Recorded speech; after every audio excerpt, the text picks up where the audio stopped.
So what does this mean for parents and kids? So I think family members often bear the brunt of the anxious person's struggle with negative emotions. So this can either roll downhill from parents to kids, being stressed out about work and coming home and kind of being cranky and snappy. It can roll uphill from kids to parents, or it can kind of go sideways between siblings. But I think most kids try really hard to keep it together throughout the day. They're not going to go to school and throw a temper tantrum, but they've spent so much energy just getting through their school day and their sports and their tutoring and their Girl Scouts and their Boy Scouts and all the things they're doing. They get home to you and they're like, bleh, and they bleh all over you. And to be fair, I kind of don't blame them. I'm not saying it's okay to do that, but I think recognizing that there's a reason and they're really at the end of their rope, and being able to recognize that and try to find skills to help them express that and acknowledge it and find other ways to manage it. I think when you know what's happening, it's a lot easier than when you're like, oh, my kid's a total jerk. I'm going to go home and get yelled at. This is going to be great. And then you're in a fight, you're not really in supportive problem solving where you guys are a team together. And I think that's the biggest thing, that so often I say, you guys love each other, you have the same goals, you want the same things. Kid wants to grow up, be successful, be independent, move out. Parents want the kids to grow up, be successful, be independent, move out. You're on the same track, but when you're fighting each other, instead of putting that kind of together as a team, you'd be really powerful. You could be moving forward really well, but when it's turned on each other, you're just stuck. And so I think that really makes a lot of sense, and being able to have that conversation, I to do it for my kid last night, like, I'm on your side.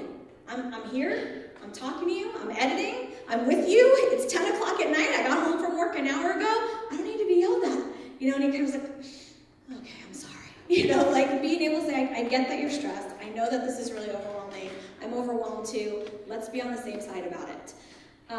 And I think that makes a big difference, because you're acknowledging they have a reason to feel the way they feel. So this is often not about the parent-child or sibling relationship at all. I'm going to go back to the poor moms that come in that are like, ruined my kid, I'm the worst parent, if I wasn't doing this, my kid would be fine, if I would just say this thing, or if I was a better parent. No, you're just stuck in a difficult situation. And so I think being able to kind of separate that out, and again, don't get caught up in the muck of whatever the fight is, but try to rise above it and say, all right, you're upset, I'm upset, how are we going to solve this together? I think it's easier to do that when you're not feeling your own kind of shame spiral of whatever you've done wrong. And I think as parents, we probably all do that at one point or another. But when you kind of take that out of it and look at the problem, you often get a lot farther, a lot faster. Trying to separate your stuff from their stuff. This is a tricky one. Like, how much of this, am I doing something to contribute to this? Or is this just them being a jerk and kind of spilling it out all over me? And I think it's really important as parents for us to check ourselves. Because especially with younger kids, they don't have the ability or the knowledge to say, Mom, you're doing something that's really stressing me out. And I have the privilege of getting to hear that in my office, because I get to hear this stuff. And most of the times, kids don't want to tell their parents. They want their parents to be proud of them. They love their parents. They want to look really great to their parents' eyes. And they don't want their moms or dads to feel bad. But, I had a kid come in last night about volleyball whose mom was like, well, you're sick. You probably shouldn't go to volleyball tryouts because you're not going to play that well. And she was like, how about because I'm sick? She didn't say this to her mom, but she came into me and she was ticked off. Like, does she really care that much about how I perform? No, my guess is she was probably thinking, my daughter's going to lose her stuff if she doesn't perform well and doesn't get on this volleyball team, so maybe it's better not to go. But in the girl's eyes, the takeaway she took was, if I can't perform well, then, that's all my mom cares about. I know your mom, and I know that's not what's going on here. And luckily I was there to be able to kind of talk around, and she was like, well, yeah, maybe you're right. But I think that these are the kind of scenarios that are often going on in kids' minds, where they may be projecting their own fears onto you and their own expectations onto you, and assuming that you want this or you're doing this for them, when probably you're just doing this because they're going to lose their stuff all over you if they don't make this team or they don't get this grade or whatever that is. You're trying to help them. But I think being able to communicate the effort and the kind of action as opposed to what's happening, that's kind of an example of separating your stuff from their stuff. Is there places that I might be contributing to this, or is this stuff that they really need to work on? And if you can have a conversation openly, sometimes they can say, Mom, when you do X, Y, Z, or Dad, when you stress me getting A's so much, that's really hard for me. And you would not believe how many kids think their parents' love depend on their grades. And in no way is this true. I know these parents. This has nothing to do with parents don't care. But kids feel like I am supposed to be this perfect kid, and that's what we praise, right? Oh, you worked so hard in school, great job, you got these great grades, or you did this, you did that. And I think kids really internalize that, and if they're anxious, remember they're irrational, so everything's kind of going in through that irrational, perfectionistic, worried filter. They're often kind of twisting these things.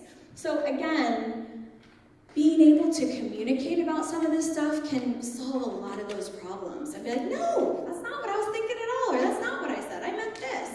Can really help a lot. So that kind of the take responsibility for your part. Calmly address with them what you see as their part. So being able to say not like you're terrible, you're bad, because they already feel that way, but the specific behaviors. Like, here's what I think is going on. Here's what I'm seeing. I'm concerned for you. And I think if you put it in that kind of way, you're often going to get a lot farther, again, with opening those doors of communication than with the kind of like, I can't believe you got this grade, how did you get an F, why didn't you put your name on the paper? You know, what happened? What are you going to do next time? You know, how are we going to solve this? And I think, again, that kind of goes along with move away from blame and focus more on problem solving and solution and prevention. Because I think kids are already blaming themselves. If they're anxious, they are beating that little negative voice in their head, they are beating the heck out of themselves. So any tiny, even slightly off-color thing you could say that might be reflecting what's going on in their head, they're gonna take as, oh, she thinks it too. Look at that, I'm a big loser, even my parents think it. So I think being able to recognize that and try to figure out what's that voice going on can really help. Okay. So having a working understanding of your child's beliefs about themselves and their abilities, as well as their internal logic, will help you with problem solution. And that kind of touches on what I was just talking about. And a good way to do that is to ask them to self-evaluate rather than to jump in with your evaluations. And I had to learn this the hard way through sports, of having to keep my mouth shut and say, well, how do you think you played, you know, and really realize that there's no good answer for me to put my input, no matter what it is. If I say they did great, then, well, you didn't see that 10 times I dropped the ball, really? Really? Or if I say, oh, well, you know, maybe you could have hustled a little more. What do you mean I could have hustled a little more? God, why do you care so much?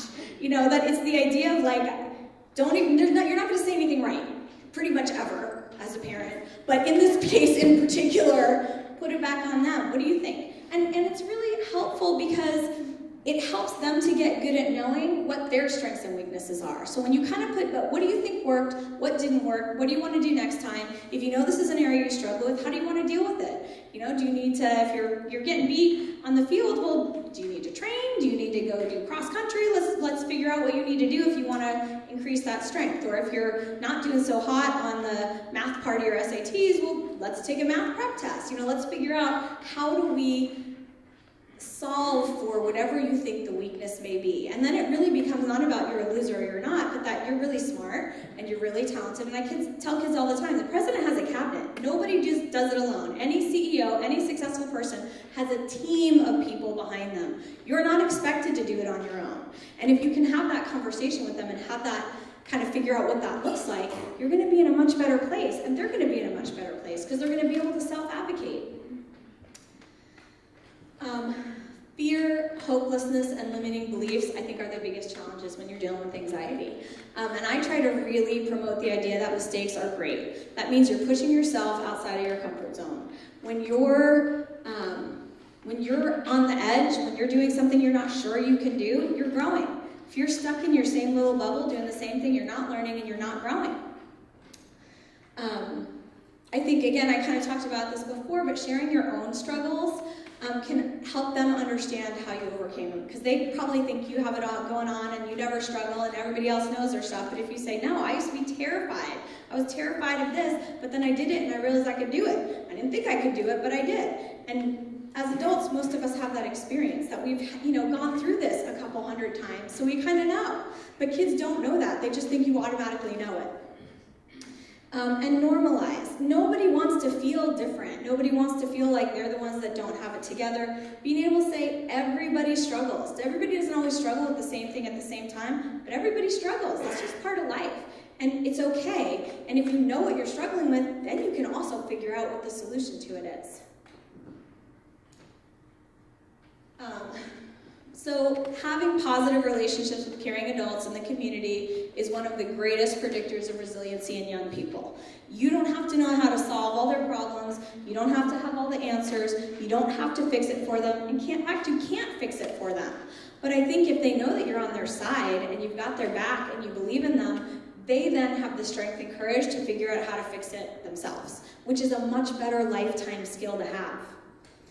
And as I said before, kind of move the dynamic from parent versus child to one of parents and child versus the problem. So we're on the same side. We both want the same things for you. Let's figure out together. Let's be a team. What resources do you need? What can I do? Let's figure it out. And I think voicing your unconditional love and support frequently until they are sick of hearing it, and then do it again and again and again. Because especially as kids get older, you leave the car, bye, love you, but really stopping and saying, here's what I think is super great about you. I love how you do this. This is such a great strength you have. I love this. I love that you do this way. I think this is a really big one that as kids get older, we tend to drop. We're really used to doing that. Oh my gosh, you tied your shoes. That's so amazing. Oh, you took the SAT for 4 hours. Well, that's what all the juniors do. Okay. Really, they still need all that. And I think, even they're not going to tell you they do, and they're not going to act appreciative. So don't expect that, FYI, because they're not going to. But they need it. And so being able to say that and let them get sick of it and be annoying. You're going to be annoying anyway. You may as well do it in a positive way that has benefit. That's just how it's going to be, guys. So parents, what can you do? You can notice that there's a problem, you can ask questions, you can offer support, you can create a plan, provide safety, be an advocate, get additional help and resources, and provide hope. Kids, I don't know if there's any kids in here, I see one, I won't look at you to embarrass you right now, but ask for help, take a chance. Tell your parents that you need them. Say, I'm struggling with this, I'm not sure how to manage it. Most parents really want to help their kids. You guys are all here because you want to have happy, healthy, successful kids. And I think reminding your kids that it's okay for them to struggle and it's okay for them to ask for help is really powerful, because we don't say that a lot to our kids. We kind of expect them to have it, and oh God, there's a problem. All right, what's wrong now? What do we need to solve? And so kind of being able to say, thanks for coming in with your problem. I really appreciate it. That's actually really good because they'll do it again. So specifics, noticing that there's a problem. Don't be afraid to bring it to their attention. I have so many parents that are like, well, I can't talk to them about that. You want me to tell them that? Tell them what I saw? Tell them that yeah, tell them. What's the worst thing that's gonna happen? You're already annoying. It doesn't matter, you got nothing to lose at this point. Tell them. You sound really frustrated. I'm worried about you. I'm getting the feeling you're a little overwhelmed. I see you struggling. You seem checked out today. Is there anything going on? The worst thing they're going to do is be annoyed. But the best thing that could happen is they know that you see them and you care and you recognize that they're suffering, and maybe they'll open up and tell you what's going on and why they're checked out and what they're stressed out about. And then you can be on their team to solve it, which is a really great thing. So in terms of asking questions, are you okay? Do you need help? Do you have support? What do you need from me? How can I support you? Can you get through the next hour, day, month, etc.? What is your plan? So kind of really focusing on what are you going to do? How are you going to manage this? How can I help you manage this?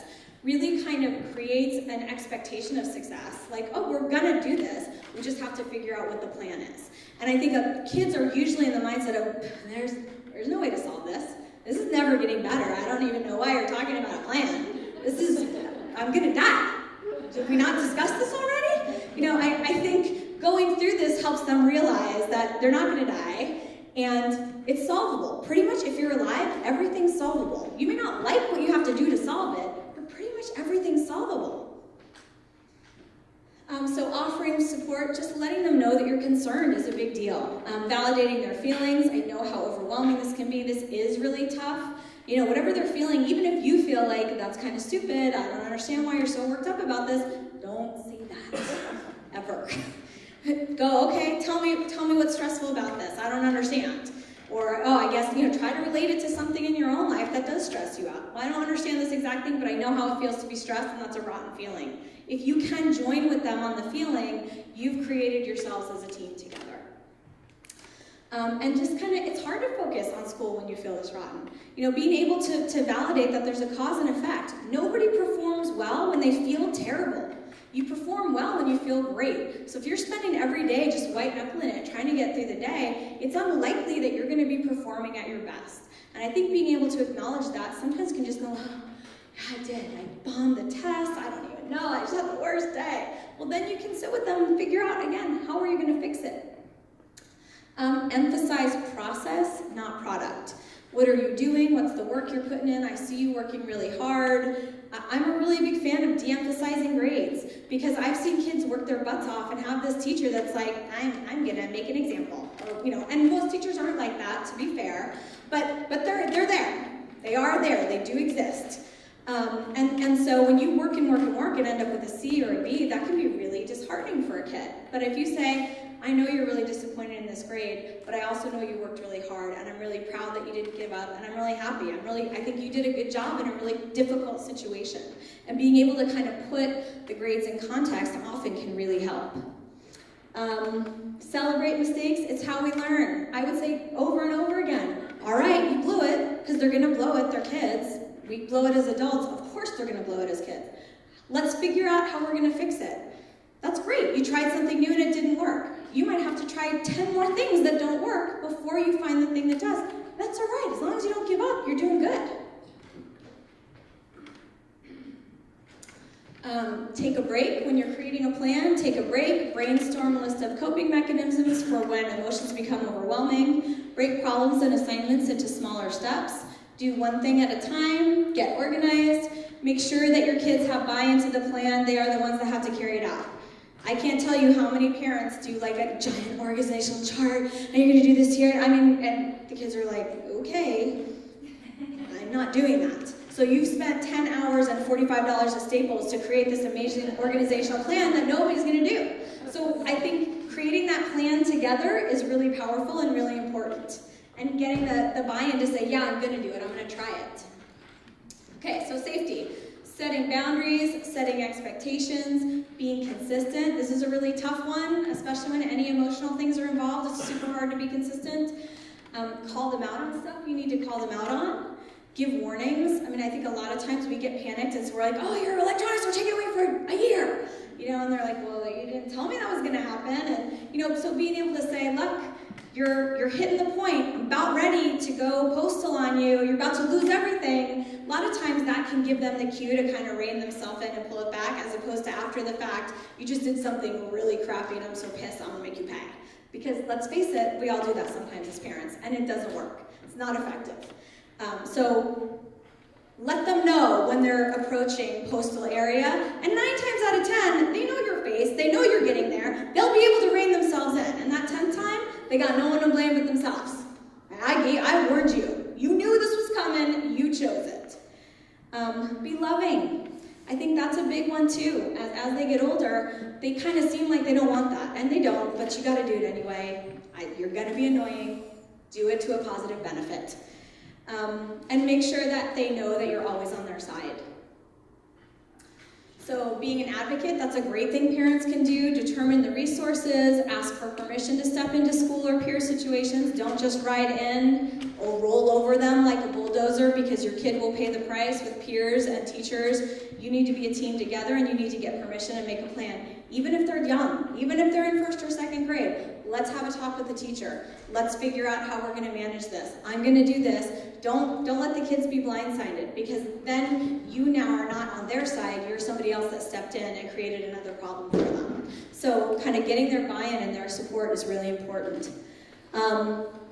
Once you have it, then you can help teachers, coaches, siblings, peers understand the underlying emotions that might be contributing to unwanted behaviors, especially in school.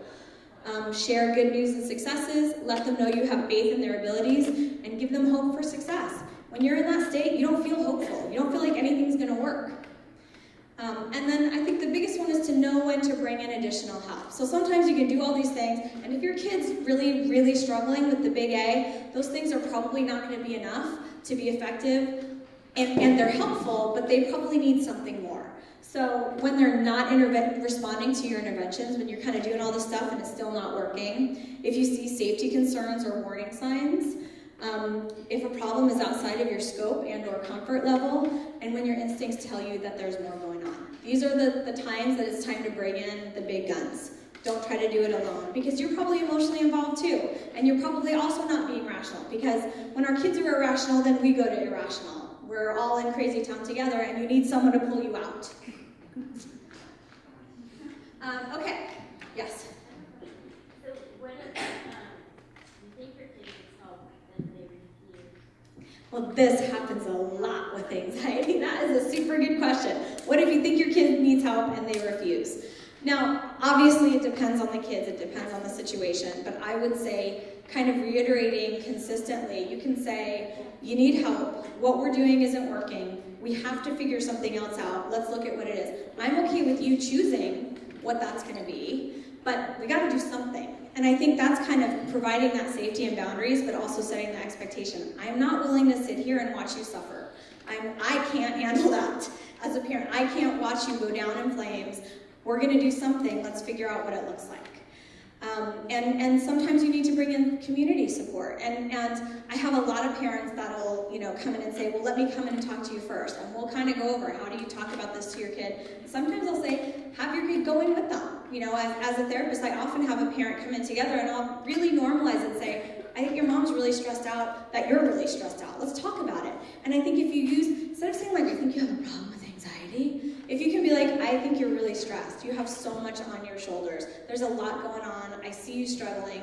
I'm not sure how to help you. We need to get some more help. We need to figure it out and normalize it and hopefully find, talk to the school, talk to counselors. If you need to get an outside counselor, oftentimes it could just be, let's just figure out what is needed. Sometimes it might be a tutor, might be, there might be a particular processing situation come on, it might be help with a particular teacher, they might need a school advocate that they're just butting heads, might be, a lot of different things. So I think trying to normalize it and don't just drop it, even if they're being jerky about it and being defensive to push you away. I think keep reiterating how much you're concerned and that something needs to happen, and maybe lay it out. Here are all your choices. Here's 5 things we can do. You gotta pick one.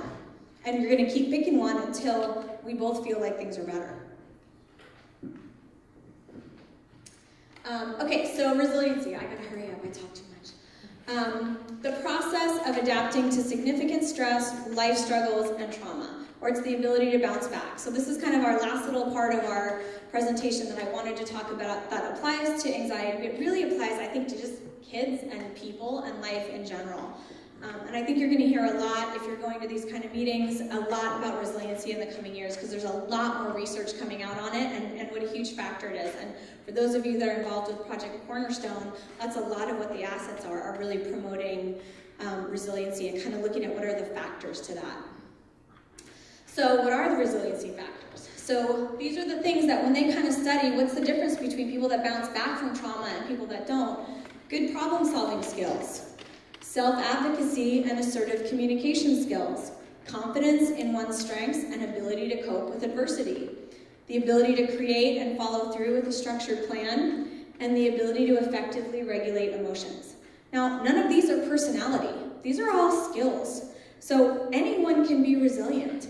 Some of us may be born or grow up in families that kind of exhibit and teach more of these skills on the fly, but probably everybody needs to learn some of these, and usually the hard way, because that's how most of us learn things. So kind of really emphasizing that it's the same as reading. Like, it's really hard when you first do it, but now it's kind of no big deal. That's a skill that you've developed by practice and doing it. So all of these things are skills that you can develop. And I think kind of sharing that with kids is really powerful, because again, it's kind of like, oh, some people have it, some people don't, and I don't. And that's how pretty much every kid everywhere feels most of the time. But being able to say, well, they may have a skill that in this particular area that you don't have, that doesn't mean you can't get it. You're plenty smart enough. Let's figure it out.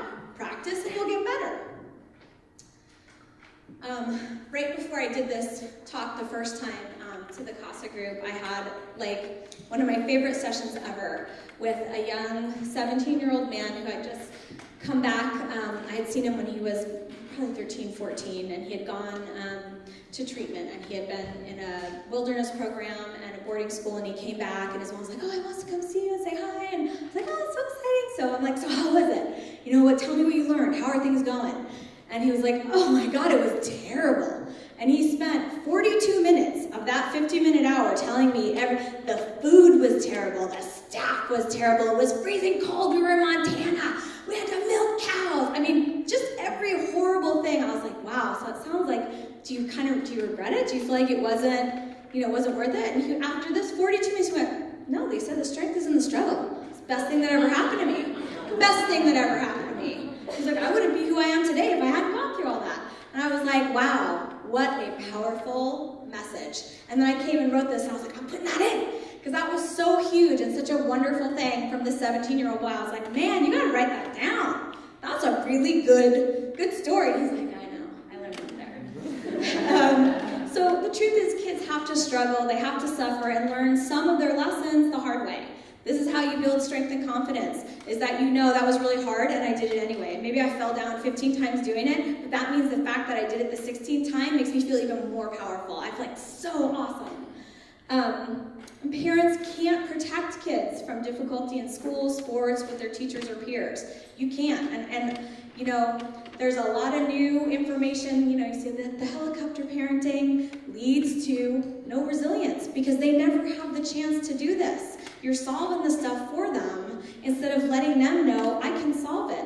And I tell kids all the time, you don't have to know how to solve every single problem. You just got to know that you can and keep working at it until you do, and you'll figure it out. It may not be the first time, maybe the 15th time, but if you keep trying, you're going to do it. And that's okay. That makes you strong. Doing it the first time really easily doesn't really mean very much. That doesn't take strength. That's easy. Doing it this way, that takes strength, and that's how you build that. You can be on their side, you can guide them, you can support them in problem solving with difficult situations and people. So it doesn't mean you leave them on their own to figure it out, but you are their support as opposed to fixing it for them. So what else can we do? We can increase connection, support, and resources. As parents, we can kind of take a different perspective, so we can reframe crises as opportunities to learn, not insurmountable problems. Because I think whenever we're in a crisis, the kind of definition is that you feel like this is a totally unfixable, horrible, terrible thing. And so kind of reframing that as, hey, it's gonna be tough. We're in a rough time right now, and we're not gonna like it, but we're gonna look back and say, you know, as sucky as that was, I'm really glad we went through that because now I know this. Right? And being able to tell them that you're not going to feel great every day, but it's going to be worth it. It's going to be valuable. And I talk to kids a lot, you know, something can be really unpleasant, but still be super valuable. And it may be negative and you don't like it, but it can be really valuable. And if it's something that's valuable, that kind of gives you some meaning to going through difficult times. And I think that's really helpful for kids and people to have meaning for when you're struggling with something. So again, learn to accept change. Nobody, as human beings, I think most of us don't really like change all that much. And I think the more anxious you are, the scarier change is. So kind of saying, things are going to change. And I've gotten through every other change, so I'll probably get through this one, even though I'm going to hate it and kind of moan and complain about it the whole way, but I'm going to do it. And I think kind of helping to reframe that for kids and let them know change is not a bad thing. It's okay, you're going to get through it. Even if it's not always graceful, you get out the other side. Focusing on the process or the practice versus the product or immediate outcomes. Normalize the struggle, see it as an opportunity. Focus on strengths. Foster positive self-image. Tell them, I know you can do this. And not just like, I love you and I know you can do this because you're great. I know you can do this because I saw you do it last week with that math problem that you totally didn't think you could do. But remember, we broke it down, we spent an hour on it, and you ended up doing it. So I know you can do it over here. You got to give them examples to kind of relate back of why you know they can do it. Because they're going to be like, you're my mom, you have to say that. I know you love me, you know you believe in me. You know, that means nothing. But when you can point out why you believe in them, they can internalize it. Normalize the struggle, focus on strengths, and foster self-care. I think this is a big one. We don't spend a lot of time We spend a lot of time telling our kids to study and train harder and, go do the tutoring and go do the SAT prep and, be nice to your friends and don't leave anyone out and don't be on social media too much. We spend a lot of time telling them what to do and what to not do, but we don't often spend a lot of time saying, what are you doing for yourself? Do you need to just sit down and listen to music? Do you need a book? Like, if you're having a rough time, teaching them how to nurture themselves is really powerful. And being able to say, what do you need? Go take a shower. Are you stressed out? Let's figure it out. Let's make a good meal together. Kind of showing and modeling that can really help them to internalize that and know, oh, when I have a bad day, I can do this list of things that makes me feel better. And trust me, when drugs and alcohol come into the picture, having alternatives to that is really good. Really good that they can say, I could go take a shower and listen to my music and have my girlfriend come over and put on pajamas and watch a movie. That's a lot better than, I don't know what to do, but I could go get high and then I don't have to worry about it in the moment. And so, it's kind of a long-term positive that I think is really important. And I think that's it. We made it through. I went fast at the end. So questions? I was wondering, how do you differentiate between being a teenager and being anxious person? I don't think there's any differentiation. I think it is anxiety producing to be a teenager. It's just like being a teenager. Yes, and I think acknowledging that, and that helps to normalize it and to say, it's not because you're a teenager, like this horrible, evil monster creature, but it's because being a teenager is a really anxiety-filled time. Because you have an adult body, adult expectations, you look like an adult, people expect you to be able to behave like an adult, but yet, you're not an adult. So your frontal lobe is not developed. You don't have all those same, even genetic, biological stuff you don't have, never mind the experience and strength and skills. So by definition, it's a time where you have very high expectations with lower skills, no matter who you are, and so it's going to be anxiety-provoking. This may be beyond your scope of this conversation, but when your child is in the midst of anxiety, say they're at they're at a party at a friend's house or something, and then they're like, I want to come home, I want to come home. Yeah. You just dropped them off 15 minutes ago. Yeah. And how do you know when you do the tough love, stick it out, or do you? That is the hardest question. That is a really tough question. And I think if you know this is something that's likely to happen, this is something, usually you're blindsided by the first time, like, what do you mean? But if you start to see a pattern and this is going to be an anxiety-provoking situation, I would say sit down before and try to make a plan with them. So I know you really want to go to this party, I know you want to hang out with your friends, and I think you might get overwhelmed, and it might be one of those situations where you just want to peace out. Let's talk about when do you decide, how do you make that decision. I think in the moment you're going to be really overwhelmed and want to just call me, but maybe we can make a plan to try 5 things first before you call me. So then they can call you and say, okay, did you do your 5 things? And so that way it's not you making this judgment, God call, I don't know how you do that, of how anxious they really are. That's tough. But being able to get their buy-in. And then maybe next time say, hey, let's try to stay 30 minutes. If you call it 15, I'm going to give you 15 more minutes and see how it is, and then I'll call you back. And if you, at that point, you're ready to go, I'll come, no questions asked. So whatever your plan is, I think getting the buy-in ahead of time, and because in that moment, you're right, they're going to be like, no, just come get me. Hey, we made the plan. And I'll still come get you, but try these things first and just see. And you do that enough times, they're going to start to work.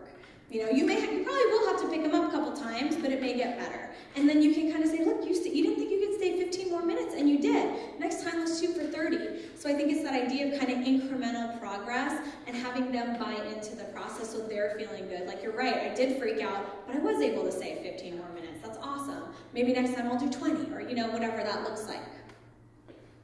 Any other questions? Yes? So it seems like anxiety and depression are also sometimes lumped together. Uh-huh.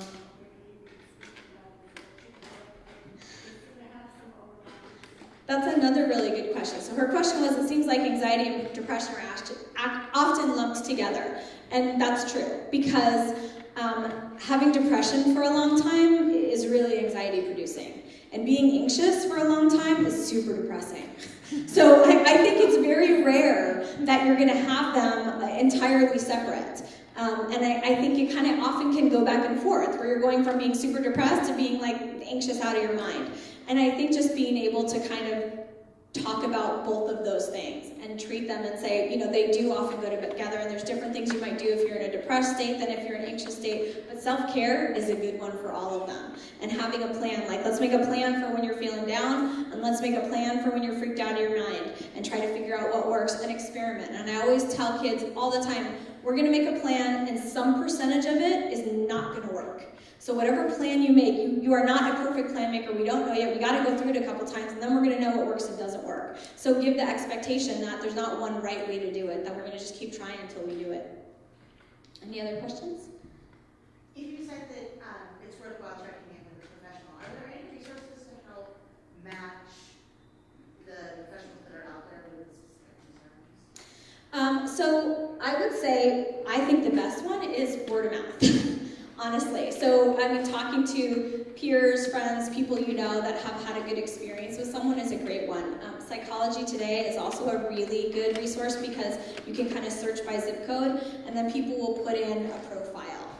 And so you can sometimes just search like who specializes in anxiety and kind of narrow it down. But I think probably you're going to want to call and have some kind of conversation. I personally always do a free initial consultation. And a lot of people think that's crazy, but I feel like it's actually really helpful to just sit down and have a conversation and figure out what's going on. Am I a good fit? Am I not? And I think a good professional is going to know probably a pretty good variety of resources. So if they're not the best resource, hopefully they can say, you know, this isn't my area, but I know this person who's actually really good at that.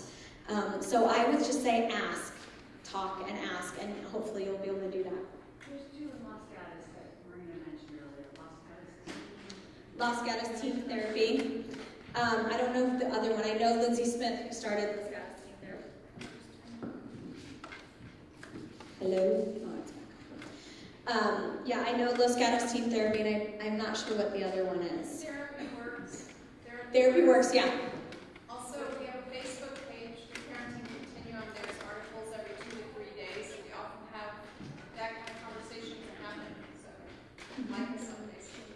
So the school has a list that they reserve. Yeah. The school has a list she mentioned. I know for sure Cassie's here at Los Gatos High School, and they have really fantastic therapists. So I think that's another one you could look into is, again, as the school often knows kind of who's good with teens and who's not. And I would personally say get someone who works with teens and is used to it, because it is a different world, and if you don't understand what they're facing on a day-to-day basis, I think it's going to be a lot harder to help support them. Yes? Does the make a plan approach work for, you mentioned it briefly, but when kids can't get to sleep every night, and when they think about how they need to get to sleep, the worse it is? Yeah. You know, would you make a plan with them about how, when you can't get to sleep, how you Absolutely. sleep? Absolutely. Yeah, I mean, absolutely. I mean, I think making a plan helps everything, because even if it doesn't work, you feel a little bit more in control. I have a plan! I can do this! I know what I'm doing! You know, it may work or it may not, but it feels better. And I think, you know, sleep hygiene is a huge one. And I would say Google sleep hygiene together, because they will give you, it's kind of what you do to get to sleep. So there are apps for your, you tell I talk about this a lot, there are apps on your iPhone that will help you do kind of guided meditations and like peaceful music. There's, you know, the idea of sleep hygiene is that you do a routine and you do it kind of at the same time in the same way, so that your body starts to get used to it and it kind of gets those cues from the environment. So the first time, you know, you're going to 20 times, you're going to brush your teeth, and then you're going to take your shower, and you're going to do this and that. But when you've done that a million times, you do it, you know, the 21st time, and you brush your teeth, and your body goes, oh, it's time to start shutting down. We know what's coming next. So that's the idea of sleep hygiene, and there's, Google it, and you'll find a million ideas. Any other questions? All right. Well, thank you. It was very lovely being here, and I enjoyed my time, and I'm happy to be a further resource or support if anybody needs anything. Thank you.